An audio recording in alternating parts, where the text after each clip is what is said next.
Hey there, truth seekers. Welcome to episode 221 of the Bible Difficulties and Answers podcast. I'm your host, Lance Smith, where, for the record, if long hair were a sin, half the guys in my high school youth group in the 70s and 80s would definitely be in trouble. Today's question. In Numbers 6:5, God tells certain people not to cut their hair as an act of holiness. Then in 1 Corinthians 11:14, Paul says it's disgraceful for a man to have long hair. So which is it? Did God change his mind about barbers? Was Paul having a bad hair day? Or, and this is usually the case, are we trying to make two passages answer a question they were never written to answer? Stay with me, because once you see the context, this one goes from Bible contradiction to, actually, that fits perfectly. But first, why would God require long hair in one setting and then have Paul say it's dishonorable in another? And how does Paul himself grow his hair out for a vow in Acts 18:18 if long hair is inherently wrong? Seriously, the verse reads like this. In Caesarea, Paul shaved his head, for he had taken a vow. That's not a problem, that's a clue. And this is how the difficulty is usually framed. Norman Geisler and Thomas Howe in the Big Book of Bible Difficulties lay it out like this. Paul says long hair on a man is against nature. The Nazarite vow requires long hair. Contradiction? Their answer, no, because the normal pattern was for men and women to remain visibly distinct. But the Nazarite vow was a rare sacred exception, and exceptions don't break rules, they highlight them. Think of it like this. Many people don't wear wedding rings, but when you see one, it means something very specific. The ring doesn't redefine human hands, it signals a covenant. That's the Nazarite hair. It's not fashion, it's a walking sermon. And as Geisler and Howe point out, no one trying to blur gender distinctions would take on a costly vow of self-denial to advertise their holiness. That would be the worst rebellion strategy in human history. So let's look at Numbers 6:5 and what's actually happening. It reads like this. They must never cut their hair throughout the time of their vow, for they are holy and set apart to the Lord. Okay, this is voluntary, temporary, highly visible, deeply symbolic. Not everyday Israelite life. GotQuestions.org emphasizes that this vow was a free will act of total separation to God. OneandAll.Church brings out the community aspect. The long hair told everyone, don't hand this person a cup of wine. Don't invite them to that funeral. This life is under special dedication right now. Okay, it built in accountability. In other words, the hair wasn't about the person, it was about the Lord. And it was supposed to look unusual. Samson, Samuel, possibly John the Baptist. These aren't normal cases. They stand out. And that's the whole point. If everybody had long hair, the vow wouldn't mean anything. It would be like wearing a referee jersey on the court. If everybody's a referee, no one knows who's calling the fouls. Okay, now let's step into Corinth. It's a different time, different covenant, different culture. Paul says this in 1 Corinthians 11:14.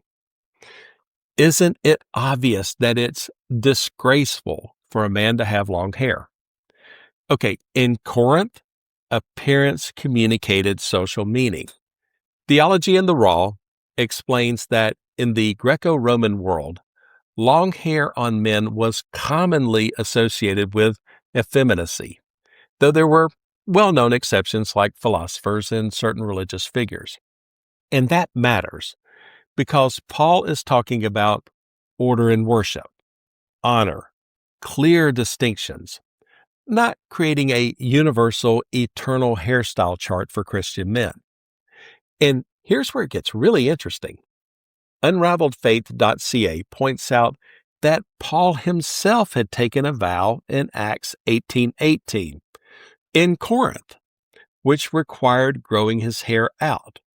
So Paul wrote 1 Corinthians and lived Acts 18.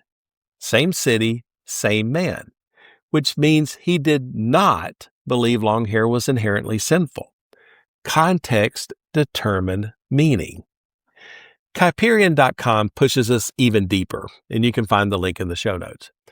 Their argument is that Paul's concern is not hair length itself, but what hair communicated in that culture about headship and honor. Whether you land fully there or not, it reinforces the central point. Biblical symbols are not free-floating. They live inside real cultures. Here's an analogy that makes this click. A police officer in uniform at a crime scene means authority. A police officer in uniform at his own wedding would be odd. The same uniform, different setting, different meaning. There's no contradiction, just context. That's number 6 and 1 Corinthians 11. So, why there's no contradiction? It's a different purpose, different scope, different covenant, different cultural message. Number 6 equals a visible act of consecration for a few.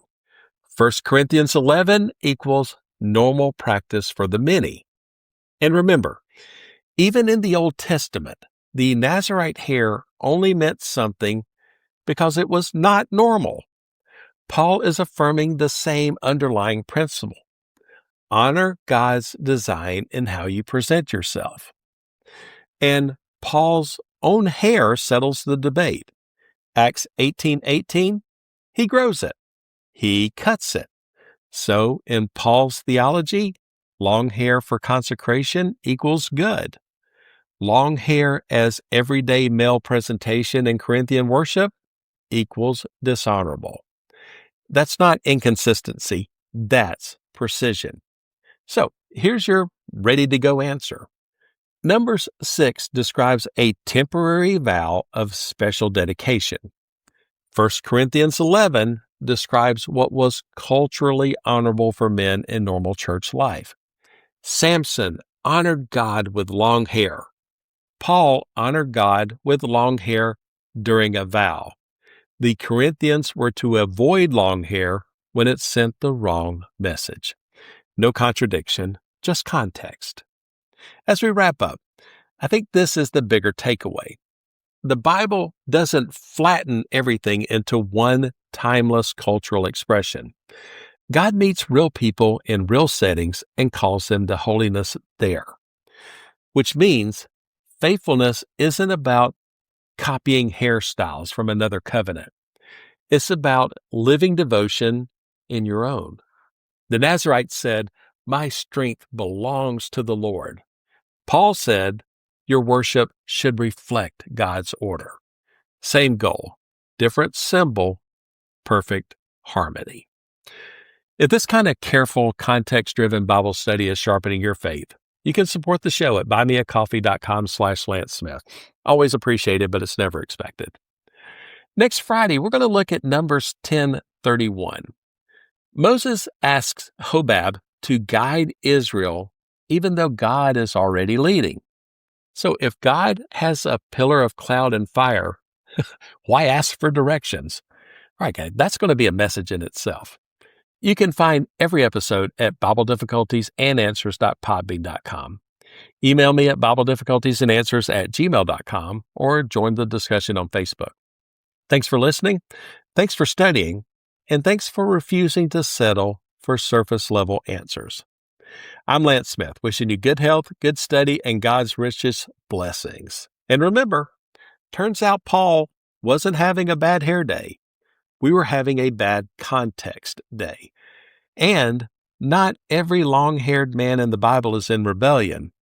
Some of them are in revival. So long, everybody.